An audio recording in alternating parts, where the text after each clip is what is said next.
दोस्तों आज की वीडियो के लिए मैं कानपुर में आया हूँ। एक ऐसे फार्म पर आया हूँ जहाँ पर लगभग 40 पशुओं का डेयरी फार्म है। मेनली यहाँ पर भैंसों का फार्मिंग हो रही है और 40 भैंसों से लगभग 150 लीटर डेली का उत्पादन होता है।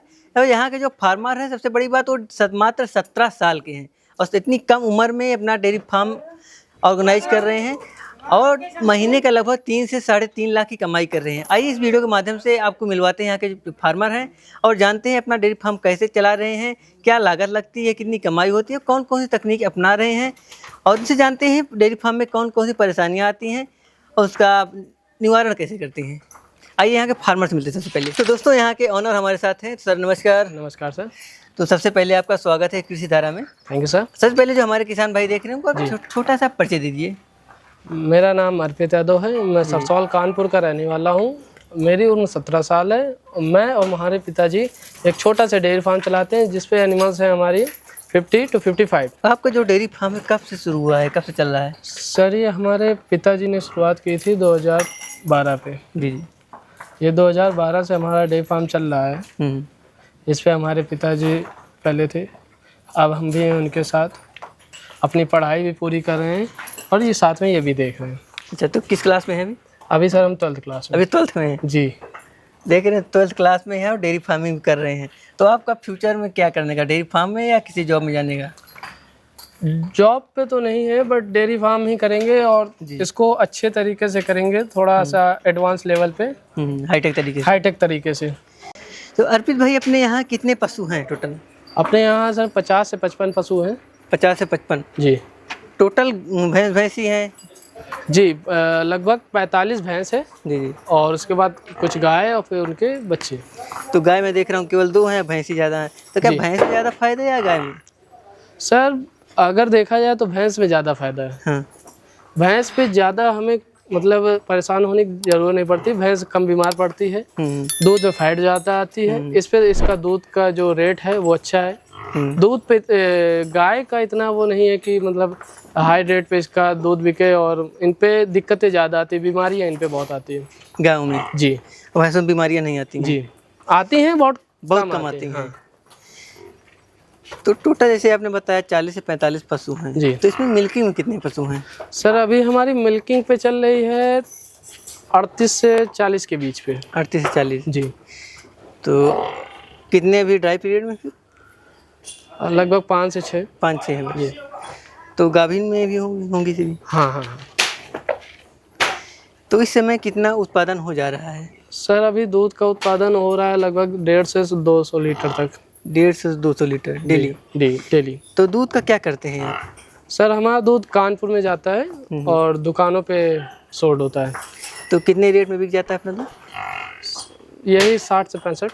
60 से 65 जी। तो महीने में कितनी इनकम हो जाती है दूध से? सर महीने की इनकम लगभग 3.5 से 4 लाख हो जाती है जी। तो इनकम हो गई, इसमें लागत कितनी लग जाती है आपकी? सर इसमें 1.5 से 2 लाख तो लागत लग जाती है। 1.5 से 2 लाख है, यानी कि 2 लाख लागत है, लगभग 1.5 लाख आपकी बचत होती है। बस। चारा की व्यवस्था कैसे करते हैं? सूखा चारा देते हैं, हरा चारा देते हैं? सर हम हरा चारा देते हैं, उसके साथ हमारा भूसा होता है जो गेहूं की कटाई के बाद निकलता है। तो भूसा स्टोर करते हैं? हाँ स्टोर करते हैं। तो सीजन में कितना भूसा स्टोर कर लेते हैं आप? सर लगभग 100 से 150 कुंटल तक। 100 से 150 कुंटल। तो क्या इतने में पूरा साल भर निकल जाता है? और नहीं, लास्ट में थोड़ा सा और परचेज करना पड़ता है। तो जो आप लगभग 150 कुंटल लेते हैं वो कितने दिन तक चल जाता है? नेक्स्ट जो आता है 7 से 8 मंथ चल जाता है। 6 से 7। हाँ। तो आपके पास खेत कितना है टोटल? सर हमारे लगभग जो हमारा हरा चारा होता है वो हमारा सर 12 से 13 बीघे पे होता है, सिर्फ हरा चारा। तो हमें लगता है लगभग 50-60% आपका हरा चारा ही हो जाता होगा चारे में। जी। चारे में क्या क्या बोते हैं? सर चारे पे हमारा जैसे हरा चारा हो गया, करबी जिसे बोलते हैं, ज्वार ये हो गई। और इस पे भी काफ़ी सारी ब्रीड आती है। मक्का हो गया, बाजरा हो गया, ये सब। और इसके साथ ठंडियों में बरसिंग भी लगाते होंगे? जी, बरसिंग भी लगाते हैं। तो इससे आपको डेयरी फार्म कब से आप संभाल रही हैं? 4 से 5 साल से। 4 से 5 साल। 4 से 5 साल आप डेयरी फार्मिंग पर ध्यान दे रहे हैं, तो इसमें क्या क्या परेशानियां आ रही हैं? सर सबसे ज़्यादा इस पे परेशानी ये है कि लेबर की हाँ। इस पे आप पूरी तरह लेबर पे डिपेंड नहीं हो सकते हैं। लेबर आज है कल नहीं है। इसमें सबसे ज़्यादा दिक्कत अगर किसी की आई है तो वो सिर्फ लेबर की आई है। लेबर की जी। अगर लेबर अच्छा है देख रेख करने वाला तो फार्म बहुत अच्छा सक्सेस होगा। अगर लेबर नहीं सही है तो मुश्किल है अकेले करना। तब भी अपने फार्म पर कितने लेबर रखे हैं? अभी सर हमारे 2 से 3 लेबर हैं। 2 से 3 लेबर। हाँ, पेड़ जो कि पूरा मैनेज कर लेते हैं। हाँ। तो आगे फ्यूचर में क्या आपका प्लान है? सर फ्यूचर पे तो जॉब वगैरह तो नहीं है, बट यही है कि इसको थोड़ा और अच्छे तरीके से ऑर्गेनाइज कर टेक्नोलॉजी पे और अच्छे से ला के हाईटेक तरीके से इसको करना है। ब्रीड पर ध्यान देंगे जी। तो आप मुर्रा ही क्यों चुन रहे हैं और भैंसे नहीं? सर शुरुआत से ऐसा रहा है। शुरुआत से मुर्रा ही चल रही है। बाबा पहले हमारा बाबा करते थे बिजनेस, फिर पापा, थर्ड जनरेशन है। हाँ, ये पापा, फिर हम आए। मुर्रा के टक्कर पे कोई नहीं है। मुर्रा का दूध अच्छा, उसपे फैट अच्छी है और भैंस बहुत अच्छी रहती है। वो कहीं भी कैसे भी सीजन पे सरवाइव कर लेती है। तो अब लागत पर बात कर लेते हैं। तो आपके वहाँ जैसे आप बता रहे हैं 150 कुंटल भूसा खरीदते हैं सीजन पर। जी। तो डेली कितना भूसा लग जाता है आपका? 4 से 5 कुंटल का रोज का लागत है भूसे का। जी 4 से 5 कुंटल। जी। इस पे हरा चारा आता है लगभग 8 से 9 कुंटल तक, वो भी हरा चारा। हाँ, 8 से 9 कुंटल वो हो गया। फिर इनकी फीड का हो गया कि फीड में क्या क्या देते हैं? सर फीड पे हमारे देसी खली है, सरसों खल है, सरसों खाल है, और ये चूनी हो गई हमारी, और चोकर। तो किसी कंपनी का फीड नहीं देते? नहीं। तो एक पशु कितना दाना दे देते हैं आप? एक पशु को सर चोकर हो गया, अगर उस पर डिपेंड होता है कि वो कितना हमें दूध प्रोडक्शन करके दे रहा है और कैसा जानवर है। अगर उसका दूध का प्रोडक्शन 15 से 16 के बीच में है दूध, तो उसको सर 4 से 4.5 किलो राशन हो गया, मतलब चोकर। फिर उस पर आगे 2-3 किलो चूनी, फिर खड़ी आ गई, ऐसे इतना देते हैं। जी। तो एक पशु पे कितनी लागत लग जाती है डेली का? डेली का सर एक पशु का लागत है लगभग 300 रुपये। 300 से 400। तो ये तो होगी आपकी दूध का भी सब कुछ हो गया। तो एक चीज़ और जो गोबर होता है, गोबर का कैसे मैनेज करते हैं, क्या करते हैं? सर हमारा गोबर, हमारा खेत है, वहाँ पे हम लोग इसको स्टोर कराते हैं। उसके बाद ये हम अपने जहाँ पे हरा चारा होता है, इनका भूसे का, ये जो गेहूँ वगैरह होते हैं, तो वहाँ पे हम इनको खेतों पे उपयोग करते हैं खाद के रूप में। तो अर्पित भाई, जैसे कि आप बता रहे हैं आप पिछले 4-5 साल से डेयरी में इन्वॉल्व है जी, तो आपको इसमें कौन कौन सी परेशानियाँ आई हैं पशुओं में?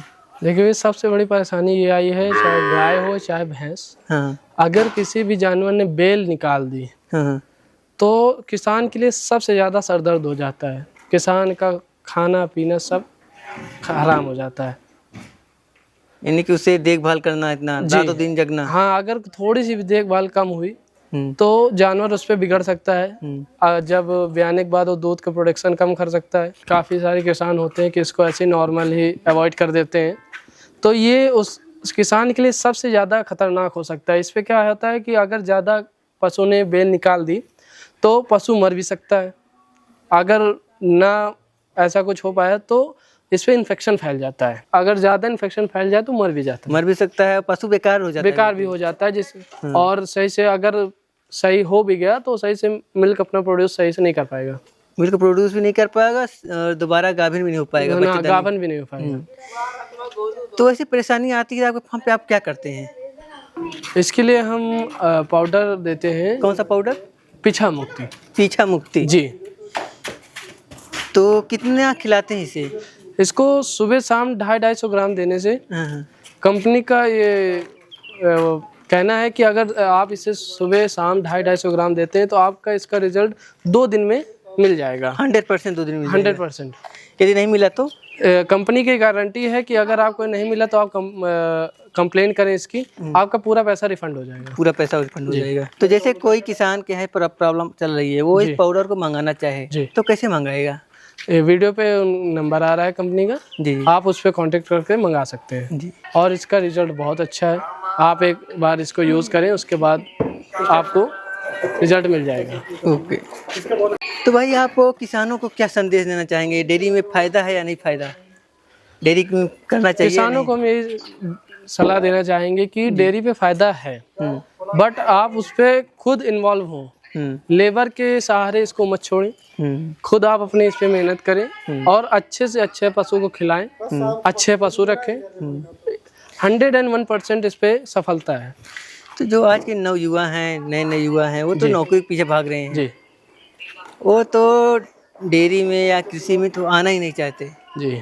आप क्या कहेंगे? आप तो नए हैं, आप इसी में आ रहे हम हैं। तो यही कहना चाहेंगे कि अगर आपको जिस पे सही लगे, जी। अगर आपका जॉब पे इंटरेस्ट है, अगर आप वो सही से कर ले जा रहे हैं तो ठीक, वरना आप अगर अपना बिजनेस करेंगे तो बिजनेस का कोई जोड़ नहीं है, जॉब वाले उसको टक्कर नहीं दे सकते। आप अपना बिजनेस खुद करेंगे, आपका एक्सपीरियंस होगा जिस पे आप अपना खुद का एक एम्पायर खड़ा कर सकेंगे।